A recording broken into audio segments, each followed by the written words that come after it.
بسم اللہ الرحمن الرحیم۔ ہمارا آج کا لیکچر 6 کلاس کی جغرافیہ کے پہلے یونٹ کے حوالے سے ہے، جس کا نام ہے زمین کی ساخت اور چٹانوں کی اقسام۔ اس کا سوال نمبر 3، مینٹل اور کور میں کیا فرق ہے؟ پہلے مینٹل، درمیانی تہ۔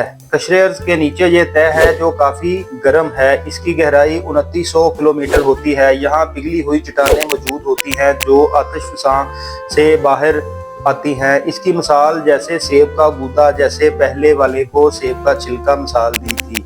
اس کے بعد اس کا دوسرا حصہ کور، یہ زمین کی اندرونی تہ۔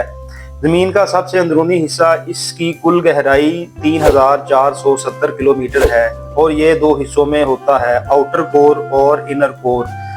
یہ بہت زیادہ گرم ہوتا ہے، جس کا درجہ حرارت 5000 ڈگری یعنی سورج کی سطح سے بھی زیادہ گرم ہوتا ہے۔ اس کی بناوٹ لوہے اور نکل کی چٹانوں کی ہوتی ہے، جسے نائف کہتے ہیں۔